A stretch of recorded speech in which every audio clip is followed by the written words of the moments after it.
You are now tuned into Old Heads. And last episode, we talked about some guys that were really performing early in the season and how far they can take it. But today, we got to talk about the San Antonio Spurs. It's really not one reason because of Wemby. It's not just because of Wemby. We're going to talk about how they got a nice young team that could be dangerous this season. But we gonna let the intro play, then the old heads will be right back. Shout out my boy Kev in the building.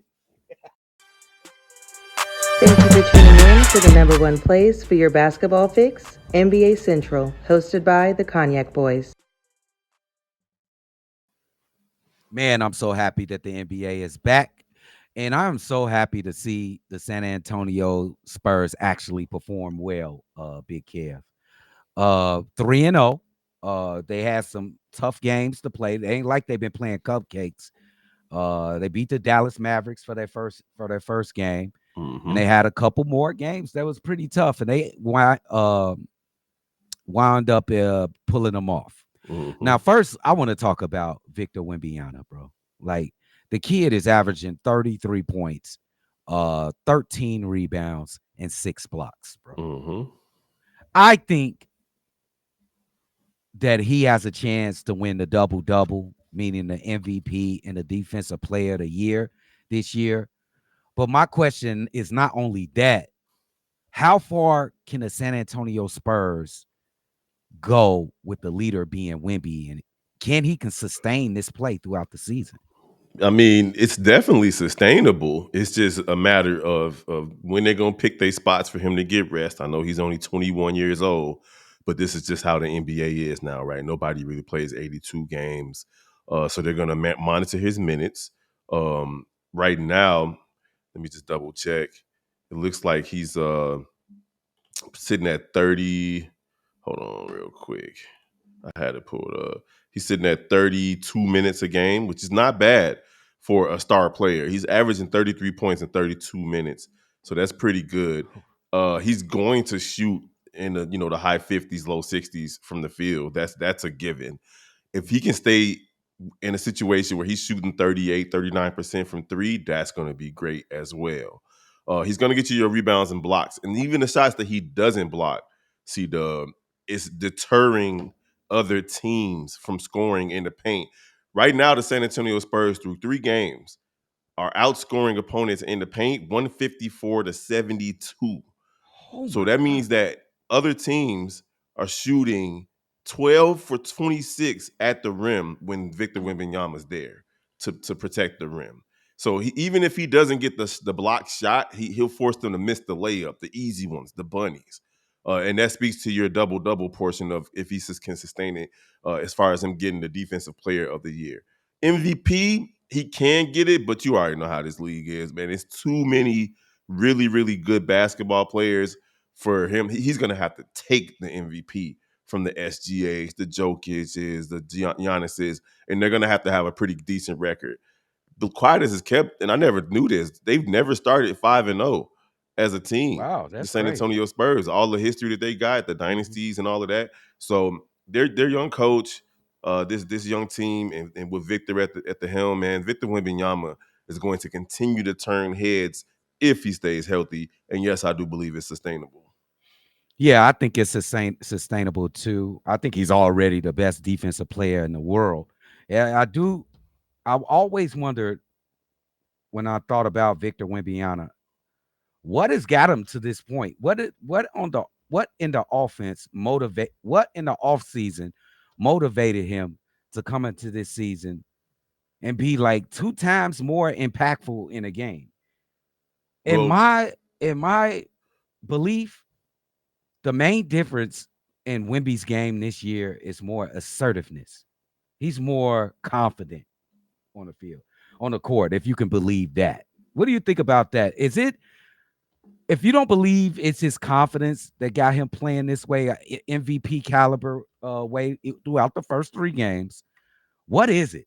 You might not be on, you might not believe what I want to believe. I believe it's confidence and motivation. What do you think it is that propelled Victor to this level of play that he's doing? Well, it's definitely confidence and motivation. Like people telling him, "Nigga, you 7'6". Right. Go be 7'6". And the first two seasons were 1.5 because he didn't play all of last season, but he was relying on jump shots and threes too much. Whereas now he's taking 62% of his shots in the paint. So of his 65 shots, they came up in it's up from 37% last season. He's at 62% this season. So when you look at how he is. Listen, he got one game with at least 7 dunks in his first two seasons. He's had 7 dunks in both of their first two home games this year, or in three more on Sunday. So when you look at him being aggressive, going to the basket, scoring in the paint, and then setting up for the jumpers, the step backs, the fadeaways, he has to play inside out. And he's playing like the biggest man on the court. He's a man amongst boys. He Mm. was settling too much in his first two seasons. Yeah. Yeah, we seen the way he treated AD that first game. That's we have never seen that ever since we've been watching NBA. I'm gonna well speak for myself. I've never seen somebody treat like Anthony Davis like that. But this is why I want to end with Victor Wembanyama. Then we're gonna go on to some of his teammates. When it comes to the question if he can lead this young team, young talented team, to an NBA championship this year, I'm going to say no because they haven't had their heart broken. Every champion that is, I don't care who it is, had their heart broken. Go back to Mike, had his heart broken by the Pistons multiple years, maybe 2 years consecutive. LeBron James had his heart broken, Detroit Pistons. Uh, Boston. Steph Curry had his heart broken. Kobe Bryant, teams like that. Even the OKC Thunder last year, they had their heart broken the previous year against the Dallas Mavericks. Hmm. Do you think that Wemby can lead this team all the way to the championship and win Not it? not this season. Um, the regular season is one thing. The postseason is an entirely different beast, Yeah, where teams load up, the floor shrinks. The things that you're able to do because you're playing different teams every other night, back to back nights, so on and so forth. It's different game plans every night. When you go into a 7 game series, all of that extra flair that you have, it goes out the window. Now he's still going to be himself, but you're not going to be able to play as loosely because they're going to be double teaming you and triple teaming you in some instances. You're going to have to rely on other people to the point where it might not be enough. The Western Conference is still the Western Conference. You still got the Clippers. You still got the Spurs. I mean, the Nuggets. You still got OKC defending the championship.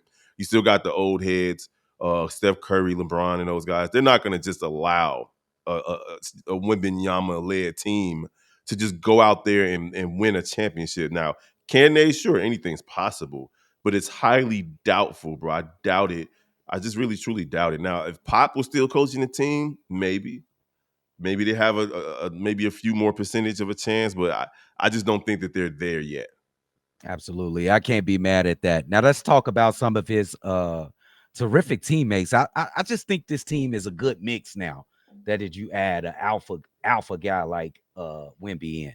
Let's talk about uh last year's rookie of the year, Stephen Castle. Stephen Castle is having a terrific season, Kev. 17, 5, and 5 rebounds. My goodness, 6 rebounds and 5 assists.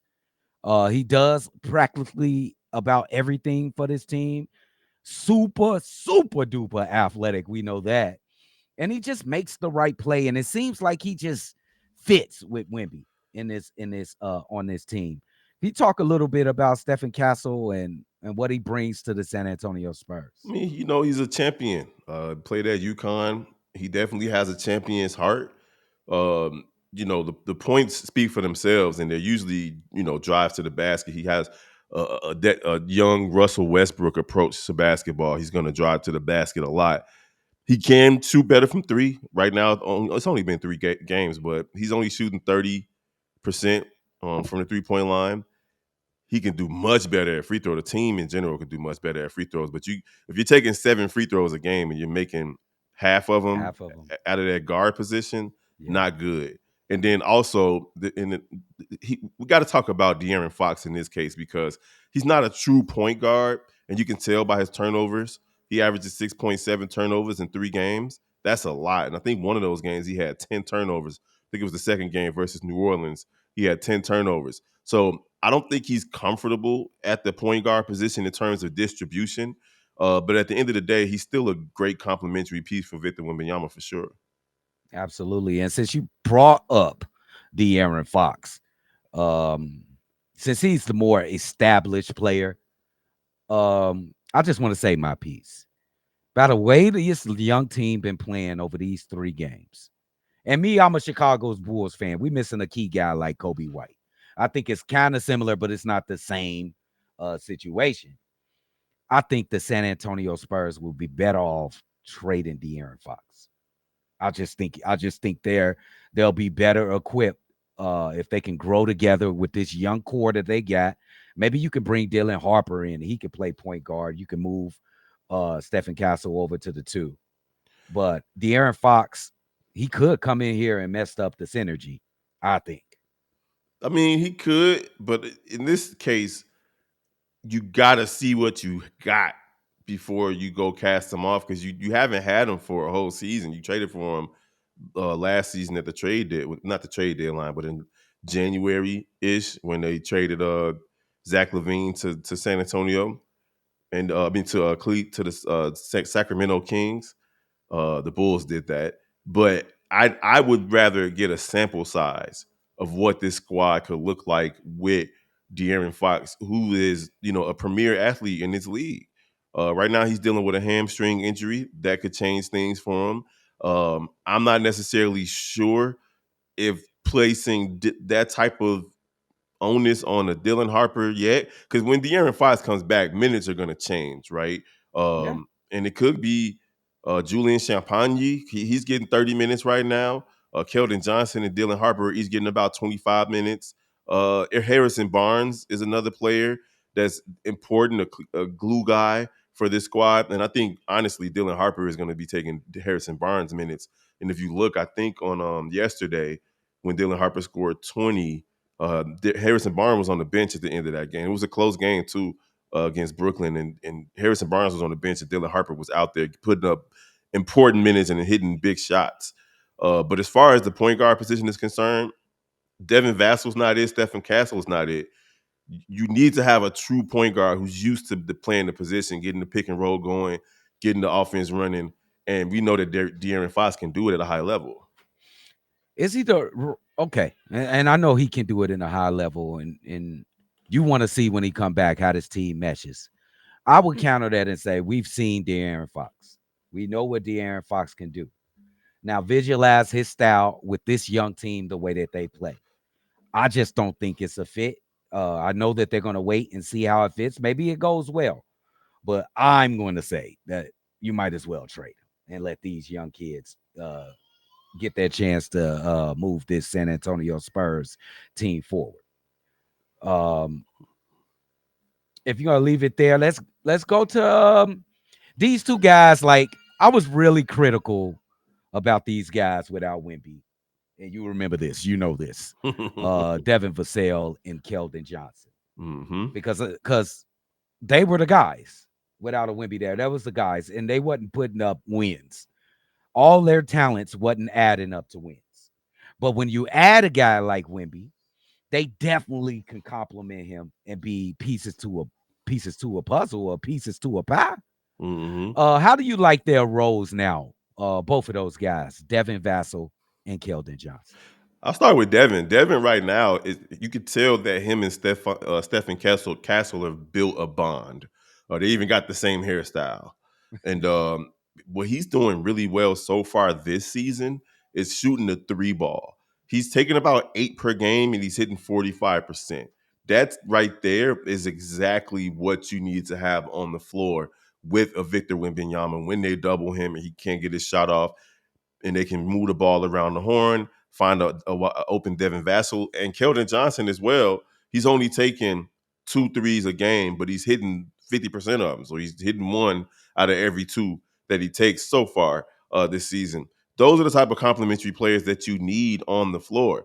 Now, Keldon's taking Devin Vassell's taking 15 shots a game right now. I don't think that's going to stay the same way, especially once Dylan Harper gets more playing time and Stephon Castle gets out of foul trouble and gets a little bit more shots up.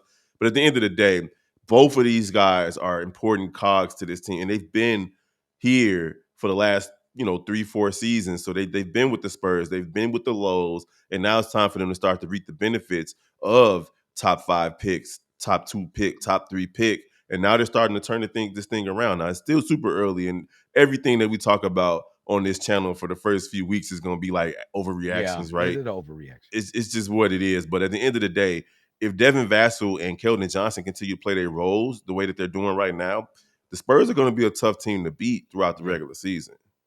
Yeah, absolutely. I agree with that. Now let's just talk about the others. And when I say others, I'm really talking about guys like Harrison Barnes, who's the vet of the group.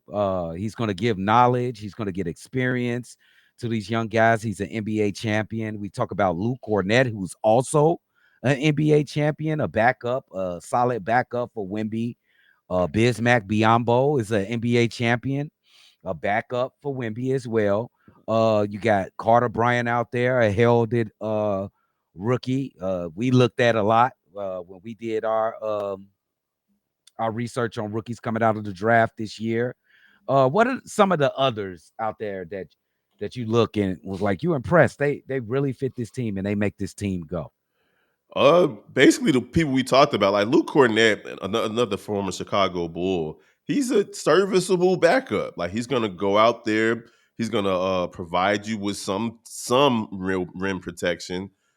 He's already averaging 1.5 blocks a game. So even when Victor Wembanyama goes out, you can't just say, "Oh, now we can go to the hole," because Luke Cornett's not going to let you just go to the hole, and you No. still got to account for him offensively. He's shooting about 60% from the field. He's averaging 8 points so far this season, and he's still going to give you the rebounds that you're looking for when he's out there. He's giving you 8 rebounds a game in just 25 minutes. Plus, he knows how to pass the ball as well. He's, especially out of the pick and roll. So, like, I'm not too high on Luke Cornett, but he's serviceable, Yeah. right? And then, of course, you know what you get from Harrison Barnes. He's an NBA champion. He's Yeah. going to go out there and play basketball the way that it's supposed to be played. And then there are going to be times where you see Harrison Barnes late in games hit the big three, the corner three, the top of the key three, or make the right pass, or drive to the hole and get fouled and put free throws up. He's just going to make the right plays. So that's what you're going to get from these guys. I ain't got too much to say about Bismack Biyombo. But and Carter Bryant's a rookie that they're going to, he's clearly a project. He's going to see garbage time minutes. He's not going to really see the court unless, injury takes place. I know he's a top 15 pick, but he's not in the same boat or even the same conversation as Dylan Harper. This is like back in the day, maybe the 80s, 90s, even the early 2000s, first round picks all the way through the whole first round was expected to go out and put up good numbers and good minutes. Nowadays, they drafting projects from 10 forward. Yeah.